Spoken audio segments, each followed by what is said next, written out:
प्यारे बच्चों, पुनः एक बार मैं फिर से आपको प्रतिदर्श प्रश्न पत्र 2026 गणित का हल करवाने जा रही हूँ। और कुछ प्रश्न आपको मैंने हल करवा दिए हैं और अब एक नया प्रश्न लेकर मैं आपके सम्मुख हूँ। और प्रश्न आप देख पा रहे होंगे स्क्रीन पर। तो ये नए जो टाइप के प्रश्न हैं इस वर्ष से आने शुरू होंगे, तो बिल्कुल भी घबराने वाली बात नहीं है। इस प्रश्न के दोनों खंड कथन और कारण से संबंधित हैं। दो दो पार्ट हैं इस प्रश्न के, है ना, दो हैं, मतलब प्रश्न नंबर 2 के 2 खंड हैं, 2 नंबर का है, एक एक नंबर का है। प्रत्येक खंड के लिए निम्न में से सही विकल्प का चयन कीजिए। तो ये विकल्प हैं आपके। फर्स्ट विकल्प है ए और आर दोनों सही है, और आर ए की सही व्याख्या करता है, यानी कि कथन भी सही है और कारण भी सही है, और आर जो कारण है वो ए की सही व्याख्या करता है। ये इसका क्या है, पहला विकल्प है। दूसरा है ए और आर दोनों सही हैं, लेकिन आर जो रीजन है वो ए की सही व्याख्या नहीं करता। तीसरा है ए सही है लेकिन कथन तो सही है लेकिन आर क्या है, गलत है। ठीक है ना, रीजन क्या है, गलत है। और चौथा है आपका, इसका चौथा विकल्प है कि ए गलत है, कथन गलत है, लेकिन आर सही है, रीजन क्या है, सही है।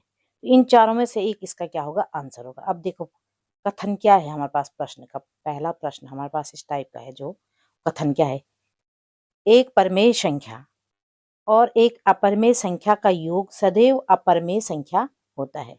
एक परमेय संख्या आप जानते होंगे, जिसको हम p बटे q के रूप में लिख सकते हैं, और जो q is not equal to 0, जहाँ p और q क्या होते हैं, पूर्णांक होते हैं। तो परमेय संख्या आप अच्छी तरह से जानते हैं कौन होती हैं, और अपरमेय संख्या भी आप जानते हैं। तो परमेय संख्या और अपरमेय संख्या को जब जोड़ा जाता है तो आपको पता है कि कोई भी परमेय संख्या और अपरमेय संख्या, जैसे मतलब परमेय संख्या आपकी 3 है और अपरमेय संख्या आपकी वर्गमूल 2 है, तो इसका जो जोड़ होता है वो भी हमेशा क्या होती है, अपरमेय संख्या होती है। मतलब इसका जो जोड़ आता है वो परमेय संख्या नहीं आती, अपरमेय संख्या आती।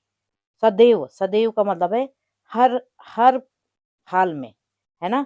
अगर आप 0 को भी लेंगे ना तब भी, ठीक है।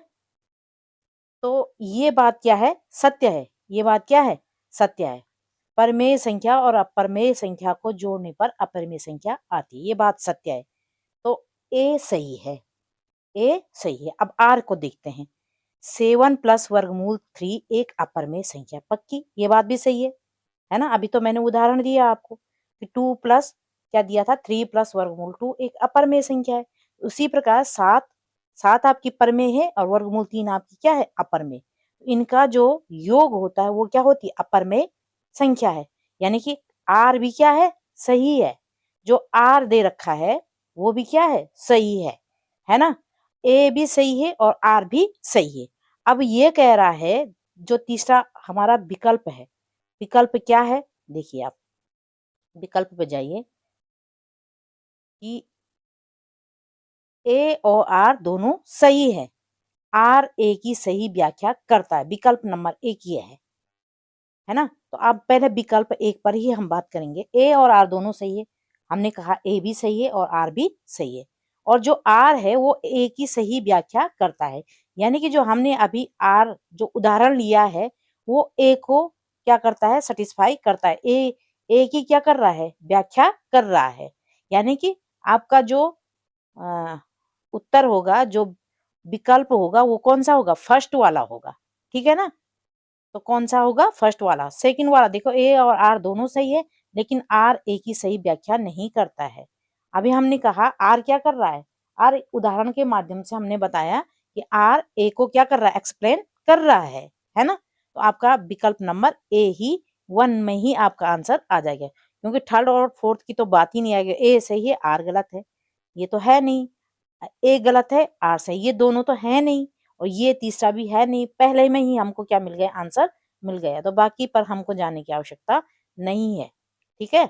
और नेक्स्ट है, सभी वर्ग सभी वर्ग समरूप होते हैं। तो आपको पता है ना, सभी वर्ग मतलब मैंने अभी एक वर्ग ये बना दिया, थोड़ा वर्ग टाइप बना दिया, और एक छोटा वर्ग और बना दिया, है ना। तो ये वर्ग दोनों क्या है, समरूप जानते होंगे।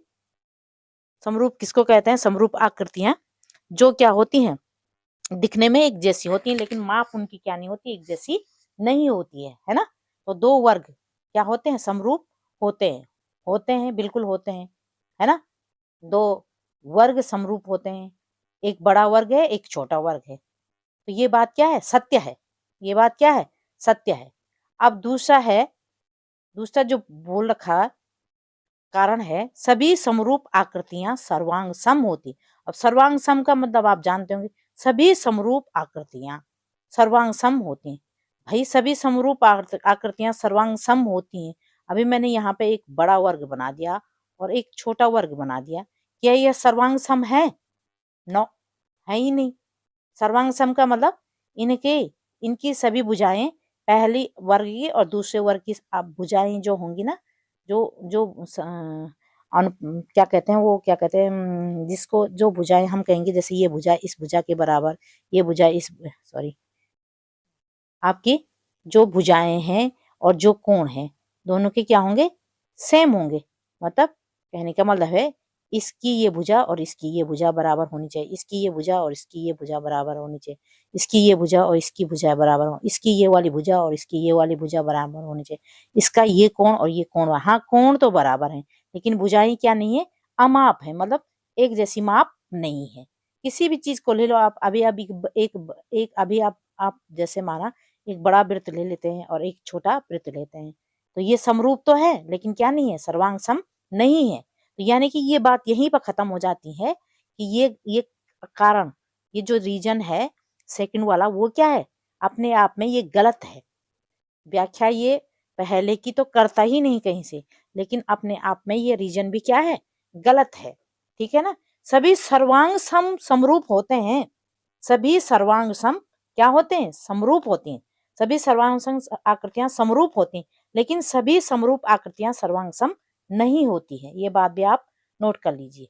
तो आपका जो विकल्प होगा वो कौन सा होगा, आपका विकल्प ए सही है, लेकिन आर सही नहीं है। कहाँ है, ए सही है लेकिन आर गलत है। ए सही है लेकिन आर गलत है। तो आपका विकल्प नंबर 3 इसका क्या होगा, सही उत्तर हो जाएगा।